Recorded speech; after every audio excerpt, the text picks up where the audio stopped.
हाँ जी, एडवोकेट मनोज सिंह दूहन जी, ਤੁਹਾਡਾ ਬਹੁਤ-ਬਹੁਤ ਸਵਾਗਤ ਹੈ ਜੀ ਇਸ ਮੂਰਤੀ ਵਿੱਚ। Thank you sir. Waheguru ji ਕਾ ਖਾਲਸਾ, ਵਾਹਿਗੁਰੂ ਜੀ ਕੀ ਫਤਿਹ।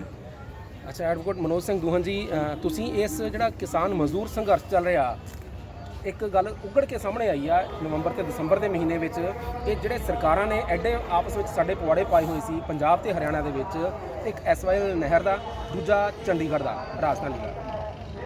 ਤੁਸੀਂ ਇਸ ਮਾਮਲੇ ਦੇ ਵਿੱਚ ਆਪਣੀ ਕੀ ਰਾਏ ਦੇਣਾ ਚਾਹੁੰਦੇ ਹੋ ਕਿ ਤੁਸੀਂ ਕੀ ਮਹਿਸੂਸ ਕਰਦੇ ਹੋ ਇਹਨਾਂ ਦੋ ਜਿਹੜੀਆਂ ਦਿੱਕਤਾਂ ਪੈਦਾ ਕੀਤੀਆਂ ਹੋਈਆਂ ਨੇ ਸਰਕਾਰਾਂ ਨੇ, ਤੇ ਜਿਹੜਾ ਅੱਜ ਦਾ ਇੱਥੇ ਮਾਹੌਲ ਚੱਲ ਰਿਹਾ ਇਹਦੇ ਬਾਰੇ ਵਿੱਚ ਮੈਂ ਚਾਹੁੰਦਾ ਕਿ ਤੁਸੀਂ ਦੋ ਵਿਚਾਰ ਜ਼ਰੂਰ ਆਪਦੇ ਰੱਖੋ।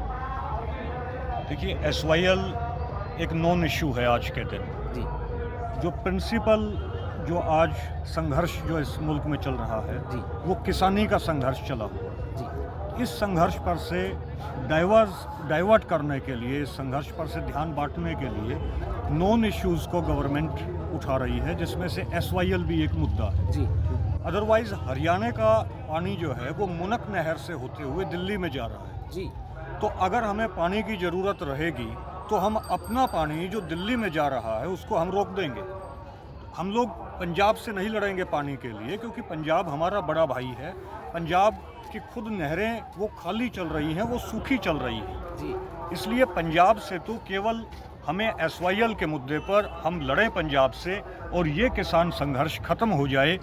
इस रणनीति के तहत गवर्नमेंट और BJP और RSS के लोग कल हरियाणा में उपवास पर बैठे थे। जी, लेकिन हरियाणा के आम जनता ने, हरियाणा के किसानों ने इस संघर्ष को जो BJP उठाना चाह रही थी, जो झूठा संघर्ष BJP उठाना चाह रही थी, इसे सिरे से नकार दिया। जी, और यहाँ तक कि मजाक किया गया कि रोहतक में या सोनीपत में या पानीपत में बाढ़ आ गई है, कि BJP जो है उसकी वजह से बाढ़ आ गई, SYL का पानी नाके टूट गए।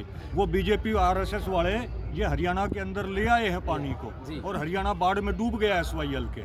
तो यहाँ तक कि हरियाणा के लोगों ने इस तरीके का मजाक भी किया, जबकि हम लोग इस संघर्ष पे अड़े हुए हैं और इस संघर्ष को हम लोग निश्चित तौर पर जीत कर जाएंगे, चाहे SYL का मुद्दा हो या इस तरीके से जो भी मुद्दे BJP उठाती रहे। अब लोगों की ये भी समझ में आ गया है कल से कि SYL का मुद्दा केवल हरियाणा पंजाब को लड़वाने के लिए वो सियासतदानों ने खड़ा किया था। जी, बिल्कुल। ये बात हरियाणा के लोगों को समझ में आ चुकी है। और हरियाणा और पंजाब की, अब हम लोग हरियाणा नहीं कहते, हम कहते हैं हरियाणवी पंजाब। हरियाणवी पंजाब, हरियाणवी पंजाब। बोले सोनिहाल। सत श्री अकाल।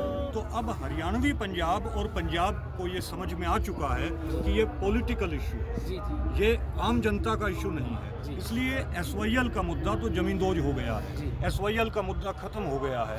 और जिस दिन हरियाणवी पंजाब और पंजाब क्योंकि एक हो रहे हैं, जिस दिन हम लोग दोबारा से इकट्ठे हो गए, जैसे 1966 से पहले हम लोग इकट्ठे थे, तो जिस दिन हम लोग इकट्ठे हो जाएंगे उस दिन हम गंगा के दरिया के पानी को भी हरियाणा में मोड़ के ले आएंगे। उस दिन हम पंजाब के अंदर ले आएंगे इस पानी को भी मोड़ के, हरियाणवी पंजाब के अंदर ले आएंगे। तो हमारी ताकत बड़ी है। SYL का मुद्दा केवल एक सियासी मुद्दा। बहुत अच्छी बात है जी, बहुत धन्यवाद एडवोकेट मनोज सिंह दूहन जी, क्योंकि यहाँ जो संघर्ष चल रहा है इसमें हिंदू, मुस्लिम, सिख, ईसाई, हर जात, हर वर्ग और हर क्षेत्र के लोग यहाँ पर पहुँचे हुए हैं। पंजाब, हरियाणा, राजस्थान, यूपी, बिहार, दूर कर्नाटका, केरला और बंगाल तक के लोग यहाँ पर पहुँचे हुए हैं। तो असल में जो BJP की 2014 से सरकार चल रही है, जो यहाँ पर ये प्रचार कर रहे हैं, धर्मों को आपस में लड़ा रहे हैं, जातों को आपस में लड़ा रहे हैं, क्षेत्र के लोगों को आपस में लड़ा रहे हैं। जैसे अभी आपने बुलाया कि 1 नवंबर 1966 के पहले का पंजाब जो महापंजाब था, जिसमें पंजाब, हरियाणा और हिमाचल था, अगर आप इकट्ठा कर देते हो तो हमारी जो ये पॉलिटिशियन, जो राजनीतिक लोग हैं, जो हमारा ये मामला खड़ा किया हुआ है SYL का, जहाँ चंडीगढ़ की राजधानी का, तो अपने आप निपट जाएगा। बिल्कुल सही। तो जब लोग चाहते हैं कि ये सारा इकट्ठा हो जाए, तो सरकार क्यों चाहती है कि ये सरहदें ऐसी बनी रहे? इस सोच के पीछे आप क्या समझते हो कि क्या कारण ये है कि जो धन देगा वो धुन बजवाएगा। जी, जो धन देगा वो धुन बजवाएगा। जी, अब BJP को, RSS को, मोदी को अडानी और अंबानी धन दे रहे हैं, जी, तो वो अपनी धुन बजवाएंगे। और इस वजह से मोदी उनकी धुनों पर नाच रहा है। जी, इस वजह से RSS जो है वो अडानी और अंबानी की धुनों पर नाच रही है, BJP गवर्नमेंट उनकी धुनों पर नाच रहे हैं, और उसी तरीके से नाच रहे हैं जैसे सपेरे की बीन के ऊपर सांप नाचता है। तो ये हमारी नहीं सुनेंगे, ये तो हमारे से उलट काम करेंगे। जो हमारा फ़ायदा होगा। देखिए पूरा पंजाब ये कह रहा है कि हमें इन कानूनों की ज़रूरत नहीं है, पूरा हरियाणवी पंजाब कह रहा है हमें इन कानूनों की ज़रूरत नहीं है। ये क्यों हम पर थोप रहे हैं? माने फेडरल सिस्टम जो है उसकी धज्जियाँ उड़ा दी गई हैं इस मुल्क में। जी जी हम नहीं चाह रहे, लेकिन ज़बरदस्ती सेंटर की सरकार हम पर ये थोप रही है। इसलिए थोप रही है क्योंकि ये अडानी और अंबानी की नीतियों पर चलने वाले लोग हैं। इनको ज़मीन से, किसानी से मतलब नहीं है। जी जी, तो ये बिल्कुल सही बात है सर। दोस्तों, जैसे आपने अभी सुना है कि जो भारत में अभी सरकार चल रही है, ये सरकार लोगों की नहीं है। ये बात इस मोर्चे में, इस किसान मजदूर संघर्ष में बार बार सामने आ रही है कि लोकतंत्र अगर है भारत में, तो लोकतंत्र में सरकार लोगों की चुनी होती है और प्रधानमंत्री जो है वो लोगों का नुमाइंदा होता है, और नुमाइंदा जो होता है वो लोगों के लिए फैसले लेता है। लेकिन जब प्रधानमंत्री लोगों का नुमाइंदा होने के बावजूद फैसला लोगों के खिलाफ ले और एक कारपोरेट हाउस अंबानी, अदानी, रिलायंस के पक्ष में ले, तो इसका मतलब जो सरकार है वो लोगों की नहीं है, वो अंबानी, अदानी, रिलायंस, इन कारपोरेट घरानों की ही सरकार है। तो अब इसका जो सबसे बड़ा फ़ायदा जो होगा, जी, जो सोशल मूवमेंट में इस तहरीक का सबसे बड़ा फ़ायदा होगा, जी, वो ये होगा कि हरियाणा के लोग भी अब सिक्खी की तरफ अग्रसर हो रहे हैं। यही सवाल मैं आपसे करने वाला था कि आप ये जो देख रहे हैं हम 7-8 किलोमीटर से सुबह से हम आए हैं। 7 किलोमीटर का एरिया यहाँ पर सिंघू बॉर्डर के ऊपर घिरा हुआ है। टिकरी बॉर्डर के ऊपर भी 7 से लेकर 10 किलोमीटर का एरिया है। गाजीपुर बॉर्डर हो गया। ये सभी बॉर्डर जो घिरे हुए हैं, तो इस सारे जो बर्तारा हो रहा है यहाँ पर, इसमें आप क्या समझते हो कि इतने दिन से 26 नवंबर से चल रहा है, आज कितनी तारीख हो चुकी है? 21 तारीख हो चुकी है।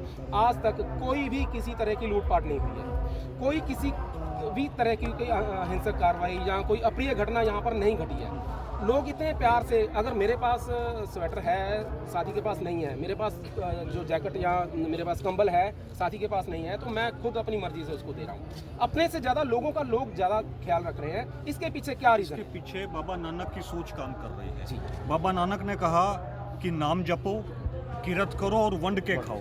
तो ये वंड के खाने वाले लोग हैं, और ये जो आज संघर्ष चल रहा है, ये वंड के खाने वाले, बांट कर खाने वाले और लूट कर खाने वाले लोगों के बीच में ये संघर्ष चल रहा है। बिल्कुल सही बात। और यहाँ जो जिस अनुशासन से चल रहा है ये संघर्ष, ये 550 साल की ट्रेनिंग है। जी, ये 550 साल की ट्रेनिंग है, जिस ट्रेनिंग को हम लोग यहाँ देख रहे हैं। और हरियाणवी पंजाब के लोग भी जो यहाँ आए हैं, इस संघर्ष में जो शामिल हुए हैं, और सिखों को देख रहे हैं, वो भी इस चीज़ से बहुत ज़्यादा प्रभावित हुए हैं कि हम लोगों को भी अब सिक्खी में आना चाहिए। क्योंकि सिक्खी एक ऐसा प्लेटफॉर्म है जो पूरी मनुष्यता को एक कर सकता है, पूरी मनुष्यता को एक कर सकता है। पूरे भारत के सामाजिक मूवमेंट्स को, बहुजन मूवमेंट को, पूरे भारत के मनुवाद के खिलाफ मूवमेंट को, पूरे भारत के अंबानी, अडानी की जो तानाशाही है उसके खिलाफ अगर कोई लड़ाई लड़ सकता है तो वो सिक्खी ही लड़ सकती है। और यही वजह है कि आज हरियाणवी पंजाब के लोग, हम लोग अब सिक्खी की तरफ अग्रसर हो रहे हैं। मैं खुद हिंदू परिवार में मेरा जन्म हुआ, लेकिन मैं सिख बन गया।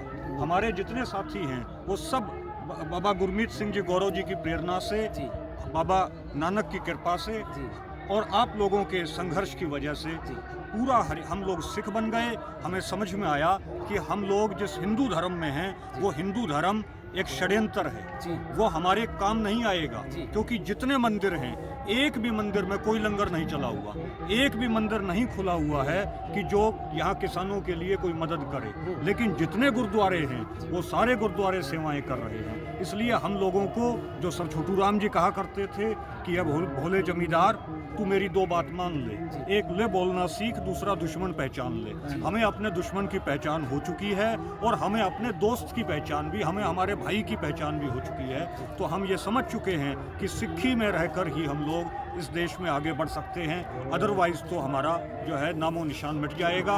और अल्लामा इकबाल को कोट करते हुए सर छोटू राम जी कहा करते थे कि बका की फिक्र कर नादा, बका माने भविष्य, बका की फिक्र कर नादा, मुसीबत आने वाली है, तेरी बर्बादियों के मशवरे हैं आसमानों में, जरा देख उसको जो कुछ हो रहा है, होने वाला है, धरा क्या है अहदे कोहन की दास्तानों में, अहदे कोहन माने पुरानी बातों में क्या रखा है कि हमारी इतनी हवेलियां हुआ करती थी, या हम इतने अमीर हुआ करते थे, या हम इतने नवाब हुआ करते थे। तो धरा क्या है अहदे कोहन की दास्तानों में, तू लज्जत फरियाद पैदा कर, तू लज्जत फरियाद पैदा कर, खिजर का पंजाब पैदा कर।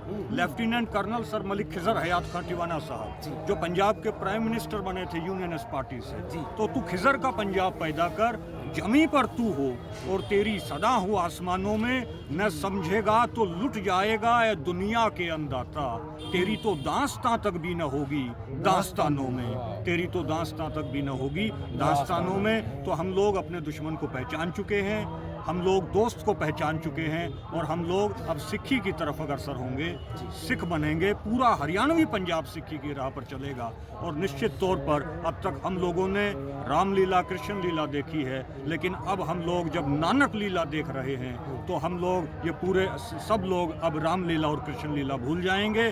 केवल बाबा नानक की लीला इस धरती पर चलनी है। वाहे गुरु जी का खालसा, वाहे गुरु जी की फतेह।